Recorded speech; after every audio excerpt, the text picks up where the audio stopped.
Hello and welcome. This is current affair with Pooja Singh and today is 7th of जुलाई।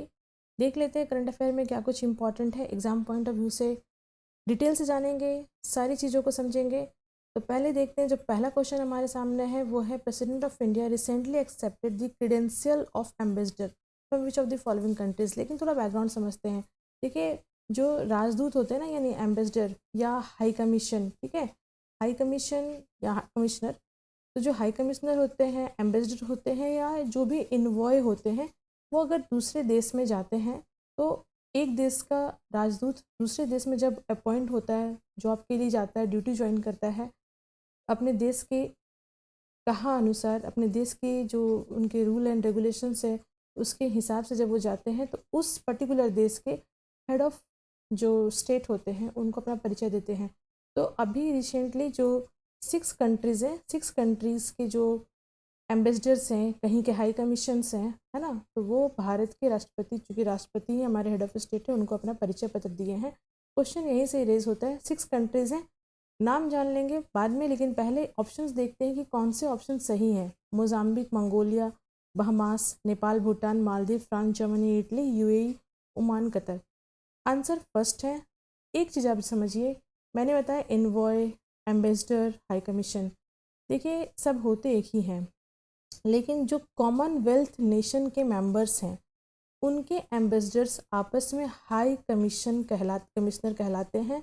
और जो body है वो embassy नहीं बल्कि हाई जो है वो आपकी हाई कमीशंस कहलाती है, ठीक है। जैसे पाकिस्तान का भारत में हाई कमीशन होता था, भारत के जो वहाँ पे एम्बेसडर होते थे वो भी वहाँ पे हाई कमीशन कहलाते थे। तो ये आपको ध्यान में रखना बस, या सिंपल भाषा में कहें, एक टाइम पे जो ब्रिटेन का गुलाम था उन सभी के एम्बेसडर आपस में हाई कमीशंस होते हैं। बट ये बैकग्राउंड था। नाउ हम लोग बात करते हैं आंसर की। तो आंसर हमारा फर्स्ट है, और जो 6 कंट्री हैं उनका नाम याद रखना है। मोजाम्बिक, ठीक है, मोजाम्बिक, उसके बाद निकारागुआ, सुरिनामा, गेबोन, मंगोलिया, बहमास, ये सारे कंट्रीज जो हैं, 6 कंट्री के राजदूत भारत में अपना परिचय पत्र दिए हैं राष्ट्रपति को। सिंपल सा था, याद रखना है। सेकेंड क्वेश्चन है, 125th बर्थ एनिवर्सरी आज थी श्याम प्रसाद, मतलब कल थी, श्याम प्रसाद मुखर्जी की, और उन्होंने कौन सी पार्टी की स्थापना की थी। तो ऑब्वियस सी बात है ना, आपको याद होगा कि भारतीय जनता पार्टी, जो कि पहले जनसंघ हुआ करती थी। कांग्रेस पार्टी का तो आपको पता ही है, कांग्रेस पार्टी जो है वो ह्यूम के द्वारा स्थापित की गई थी। समाजवादी पार्टी तो आपको पता है कि एक आंदोलन से निकली है, जेपी का आंदोलन था, और ये लोहिया की समाजवादी पार्टी थी। एक्चुअल में अभी जो समाजवादी पार्टी है वो लोहिया वाली पार्टी नहीं है, ये बस उसमें से एक धारा निकल के जातीय आधार पे जो बना है वो है। But the background is that we are discuss, right ना। यहाँ पे देखो, जो श्याम प्रसाद मुखर्जी है ना, उन्होंने जनसंघ की स्थापना 1951 में की थी। देखो आरएसएस का याद रखना, वो 1925 है, 100 साल पूरे हो चुके हैं। बट ये हम जनसंघ की बात कर रहे हैं, ये भारतीय जनसंघ की बात करें, जो कि आज के डेट में करंटली नेम जो है, जिस पार्टी का नाम है बीजेपी, रूलिंग पार्टी जो है, राइट। और इनका जो बर्थ था वो 6 जुलाई 1901 था, ईयर याद रखना है। अभी हाल में हमारे यहाँ बाई इलेक्शंस होने हैं। कौन से 3 राज्यों में बाई इलेक्शंस होने वाला है? तो ऑप्शंस, नंबर 1 ऑप्शंस याद रखना, बिहार, गुजरात और जो है मध्य प्रदेश। देखो एज सच बहुत इंपॉर्टेंट नहीं होता बाई इलेक्शन से क्वेश्चन, बट चूँकि न्यूज़ में तुमने डिस्कस कर लिया। बाई इलेक्शंस कब होता है? जब किसी पद पे जो एमपीज़ या एमएलए होते हैं, अगर वो एक से अधिक पद पे सीट्स पे चुनाव लड़े हैं और दोनों ही सीट पे जीत गए हैं, तो एक सीट खाली हो जाती है, तो उस केस में बाई इलेक्शन होता है। डेथ हो गया या रिज़ाइन कर दिया, वो भी एक बाई इलेक्शन का केस बनता है। तो ये हो गई। नाउ रीजन बाई जो रिसेंटली जिनका भी डेथ हुआ है वो कौन से फोक आर्ट से है ना, किस तरह की जो फोक आर्ट है, लोकल है, उससे संबंधित थी। तो answer is what? Answer is Pandavani. तो ये आपको याद रखना है। देखो, जो तीजन बाई है ना, वो बहुत ही फेमस है क्योंकि उन्हें ना सारे अवार्ड्स मिले हैं, ठीक है। जैसे पद्मश्री अवार्ड मिला है, पद्म भूषण अवार्ड और विभूषण अवार्ड से भी सम्मानित है, यानी तीनों पद्मा सीरीज़ का जो अवार्ड है वो उनको मिला हुआ है। और जो पंडावनी है, वास्तव में ये जो है महाभारत से संबंधित है, महाभारत पे बेस्ड फोक आर्ट है, ये स्टोरी टेलिंग स्टाइल है। तो इसमें महारत हासिल था तीजन बाई का, जिनका अभी देहांत हो गया, छत्तीसगढ़ से संबंधित है ये। चलिए आगे बात करते हैं। नेक्स्ट जो हमारा क्वेश्चन है, national workshop on strengthening tribal research institute is being organised in which city, है ना। जनजातीय अनुसंसाधन जो हमारे संस्थान हैं उनको सशक्त बनाने के लिए राष्ट्रीय कार्यशाला किस शहर में आयोजित की गई है। तो देखो, रांची है, भुवनेश्वर है, रायपुर है, गुवाहाटी। देखो, Guwahati is a capital city of Assam, है ना। रांची झारखंड, भुवनेश्वर उड़ीसा और रायपुर जो है छत्तीसगढ़। तो ट्राइबल स्टेट्स ही हैं, कुछ तो कुछ ज़्यादा ही मैंने शेड्यूल एरिया में आने वाले हैं। तो डिटेल से डिस्कस करेंगे। आंसर इसका क्या होगा? Option B, that is Bhubaneswar Orissa. थोड़ा सा इसको डिटेल से जानेंगे, है ना, बहुत डिटेल से जानेंगे। इस जो आयोजन हुआ है यहाँ पे, जो ट्राइबल रिसर्च इंस्टीट्यूट का, यानी कि TRI, है ना, ये जो है ना अपने आप में एक बॉडी है TRI, ठीक है। तो इसको और स्ट्रॉन्ग करने के लिए ये उड़ीसा में हुआ है। इसमें एक ऐप लॉन्च किया गया है, उस ऐप से भी क्वेश्चन है, दैट इज़ अ ट्राइबैक्स, ठीक है। वेरी इंपॉर्टेंट, बहुत इंपॉर्टेंट है, याद रखना है आपको। ट्राइबैक्स जो है वो डिजिटल ट्राइबल के लिए डिजिटल लर्निंग प्लेटफॉर्म है। तो ये वेरी वेरी इंपॉर्टेंट है। एक ही क्वेश्चन को मैंने बाइफर्केट किया है ताकि चीज़ों को डिटेल से समझ सके, क्योंकि शहर भी इम्पॉर्टेंट है, बॉडी ट्राई वो भी इम्पॉर्टेंट है, और जो ये ऐप है ये भी इम्पॉर्टेंट है। थोड़ा और डिटेल से जानते हैं। जो ट्राइबैक्स जो डिजिटल लर्निंग प्लेटफॉर्म है वो मिनिस्ट्री ऑफ ट्रैवल अफेयर के द्वारा लॉन्च किया गया है, क्योंकि जो ट्राइज है ना वो मिनिस्ट्री ऑफ ट्रैवल अफेयर के अंदर ही आता है। इससे जो है नॉलेज शेयरिंग में, ट्रेनिंग देने में, रिसर्च करने में जो ट्राइब्स एरिया है वहाँ पे बहुत ज़्यादा काम करेगा। देखो, ट्राइब से संबंधित जितने भी आर्टिकल्स एग्जाम में आते हैं ना स्टैटिक्स के, वो हमारे छूट जाते हैं।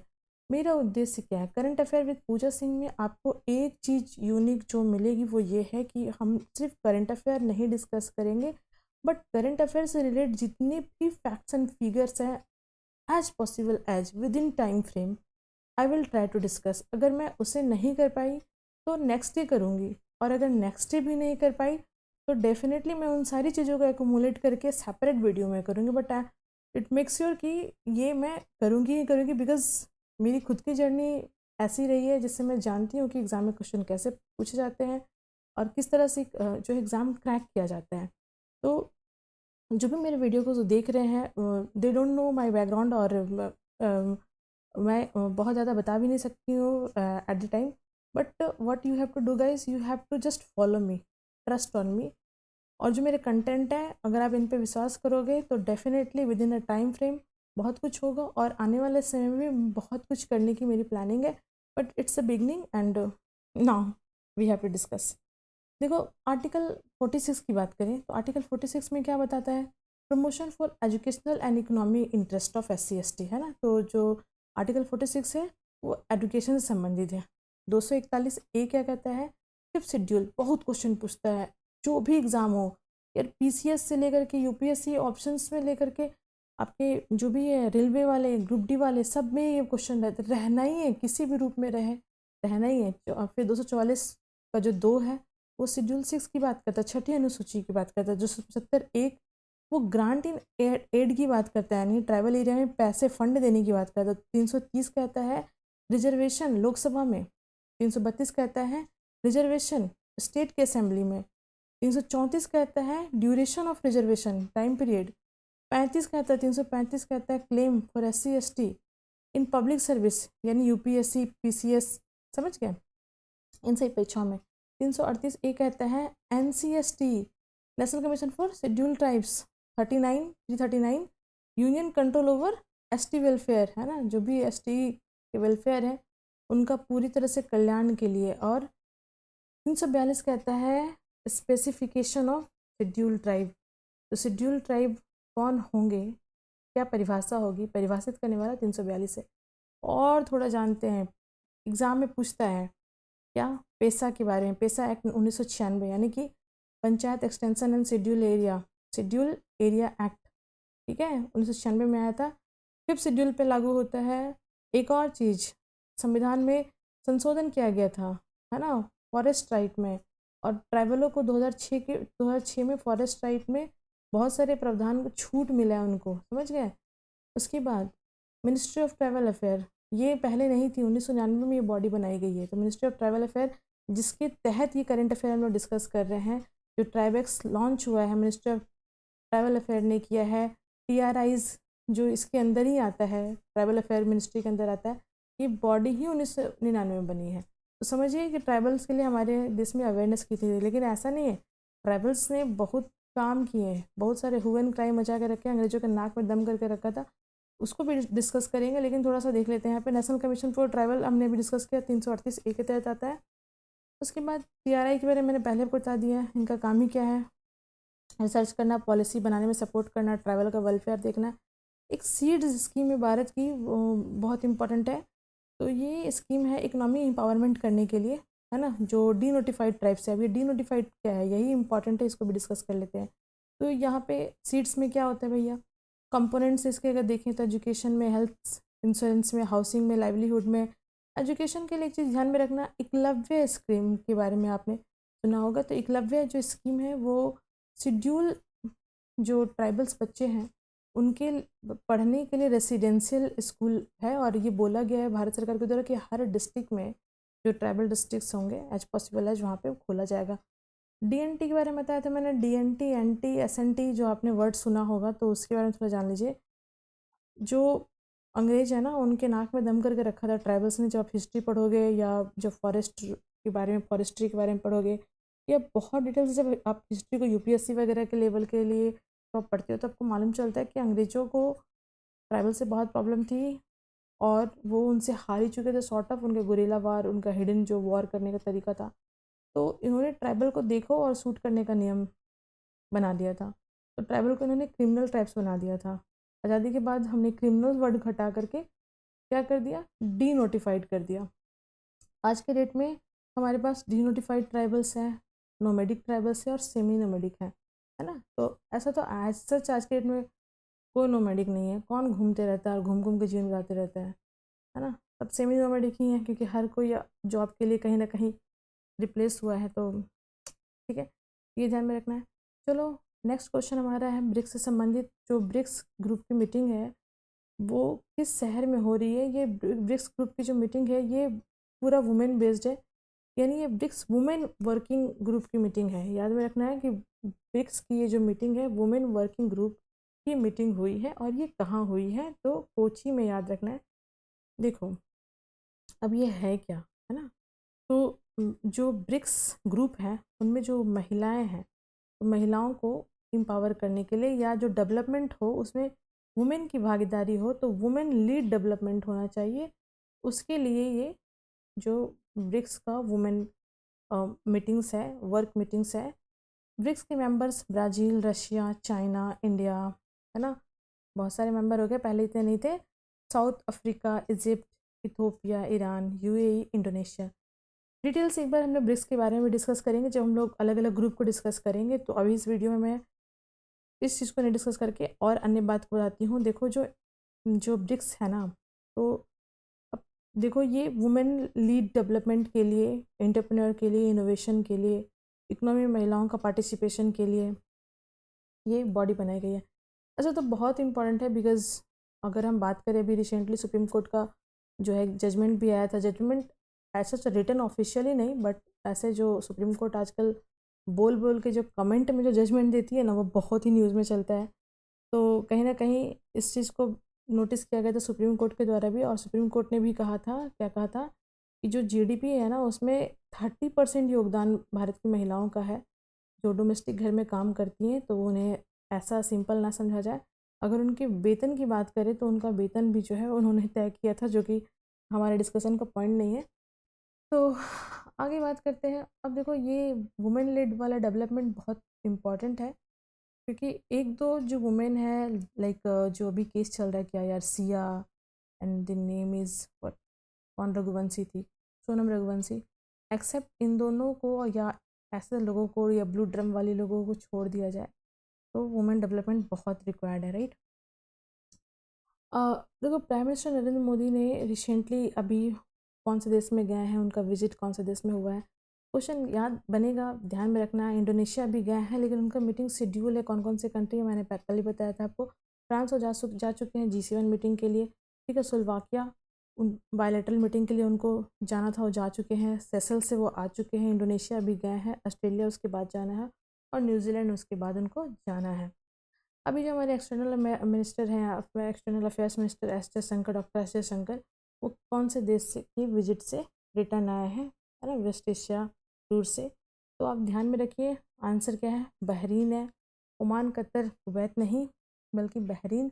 बहरीन की थोड़ी सी बात करें तो देखो, Manama is a capital, Bahrain दिनार उनका करेंसी है। वहाँ पे तो कोई डेमोक्रेसी नहीं है, कॉन्स्टिट्यूशनल मोनार्की है, किंग का शासन चलता है। तो किंग अहमद बिन ईसा अल खलीफा वहाँ पे किंग है। वेस्ट एशिया मिडिल ईस्ट में पड़ता है। पर्शियन गल्फ एक वाटर बॉडी है, यही वाटर बॉडी है उनके पास, और जहाँ पे ईरान ने जो ताबड़तोड़ धमाल मचाए हुए हैं अमेरिका के साथ मिल करके, उसको धमाल मचाना ही कहते हैं। और देखो, इंडिया बहरीन की आपस में काफ़ी स्ट्रॉन्ग रिलेशन है, एनर्जी, डिफेंस, मैरीटाइम सिक्योरिटी, ठीक है। इंडियन डायस्पोरा भी काफ़ी सारी है। बहरीन पहला गल्फ नेशन था जिन्होंने तेल को डिस्कवर किया था 1932 में, और पूरे गल्फ का भाग चमक गया। अदरवाइज गल्फ का हालत बहुत ख़राब था पास्ट में। देखो, गवर्नमेंट ने रिसेंटली अमेंड किया है लीगल मेट्रोलॉजी रूल। ये किसे संबंधित है, क्या ये इम्प्रूव करता है ना? इस लीगल मेट्रोलॉजी रूल को बदलने से क्या बदल जाएगा, क्यों किया गया है? देखो, सबसे पहले जान लेते हैं, मेट्रोलॉजी रूल जो होता है ना, वो किसी भी चीज़ की शुद्धता के मेजरमेंट के लिए होता है। चाहे अगर वेट ही नाप रहे हैं तो क्या वेट है, टेम्परेचर, लेंथ, तो whatever can be measure, right, जो भी हम मेजर कर सकते हैं, उन सब की शुद्धता की जांच जो है इसी अधिनियम के तहत होती है। तो इसमें थोड़े से मूल चूक परिवर्तन किए गए हैं, बस बॉडी याद रखना है। ये हाई कैपेसिटी वेट इंस्ट्रूमेंट है, एलपीजी सिलेंडर का नहीं है, फ्यूल पम्प्स और स्मार्ट मीटर का नहीं है। लीगल बॉडी है, 2009 में बनाई गई थी। इम्प्लीमेंट 2011 से हुई एक appeal. Ministry of consumer affair and food public distribution के अंदर आता है। फिर है नेक्स्ट क्वेश्चन, सरहद सौर्यथन 2026। तो ये मैराथन है, वैसे ही सौर्यथन है। सरहद सौर्यथन कहाँ हुआ? आंसर क्या होगा? आंसर इज लद्दाख, ठीक है। Option A, answer is Ladakh. Ladakh में 3000 से अधिक जो लोग हैं पार्टिसिपेट किए, है ना, और इस मैराथन में पार्टिसिपेट किए। फिटनेस से संबंधित है, बॉर्डर एरिया में अवेयरनेस से संबंधित है। चलो थोड़ा सा देख लेते हैं लद्दाख के बारे में। एक लाइन में क्या कुछ जीके का स्टैटिक बन सकता है। देखो, कैपिटल तो आपको पता ही है कहाँ है, लेह, है ना। कारगिल जो है एडमिनिस्ट्रेटिव हेडक्वार्टर है विंटर के टाइम में, क्योंकि प्रॉब्लम होता है ना ठंडे में वहाँ पे। यूनियन टेरिटरी जो है वो लद्दाख बनी है 2019 में, आपको पता है, जम्मू एंड कश्मीर और लद्दाख वाला एरिया बाइफर्केशन किया गया। हाईएस्ट जो माउंटेन पास है यहाँ पे देख लो, कौन सा, खारदुंग ला, याद रखना है, वेरी इंपॉर्टेंट। और ये वर्ल्ड का हाईएस्ट मोटरेबल पासेस है ना। तो ये भी हमने हाईएस्ट पीक पे आप जो है जा सकते हैं, आ सकते हैं वाहन के साथ भी, तो ये इम्पोर्टेंट है। मेजर रिवर है इंडस रिवर, जस्कर रिवर, ठीक है, इस क्षेत्र में बहती है। थोड़ी सी बात कर ले जानवरों के बारे में, बहुत पूछता है एग्ज़ाम में, बोनस है एक तरह से आपके लिए। स्नो लेपर्ड यहाँ का ऑफिशियल एनिमल है। ऑफिशियल बर्ड जो है वो black necked crane. Famous lake, ये खुद अपने आप में बहुत इम्पॉर्टेंट है, पैंगसोंग टासो। तो ये जो पैंगोंग टासो लेक है ना, ये चाइना क्लेम करता है कि ये हमारा है कुछ हिस्सों पे। तो ऐसे तो आपको पता ही है, चाइना तो जहाँ मतलब क्या, जहाँ पाँव रख दिया वो ज़मीन हमारी, ऐसा टाइप का डायलॉग उसका रहता है। तो ये ऐसे बोलने से तो होता नहीं है ना। तो ये पैंगोंग ताशो लेक जो है फेमस लेक है यहाँ का। फेस्टिवल होता है हेमिस फेस्टिवल, यहाँ पे सेलिब्रेट होता है। लद्दाख की बात कर रहे थे। भारत की जो फॉरेन एक्सचेंज रिजर्व है रिसेंटली पहुँच गई है $666.93 बिलियन। ये रिवीजन के लिए मैं लाई हूँ, और ये डेट्स जो हमें पहले डिस्कस करना था, लेकिन क्योंकि बहुत ज़्यादा कुछ इम्पोर्टेंट नहीं है इसलिए हल्के से रिवीजन कर लेते हैं। देखो, 6 तारीख को वर्ल्ड जूनोस डे, 7 तारीख ग्लोबल फॉरगिवनेस डे, 8 तारीख नेशनल वीडियो गेम डे, 9 तारीख नेशनल स्टूडेंट डे, और 10 तारीख global energy independence day. As such बहुत इंपॉर्टेंट नहीं है। 7 तारीख है, 7 तारीख इज़ MS धोनी बर्थडे, ये भी याद रखना है। चलो, this is all about the current affair. Thank you, thanks for watching.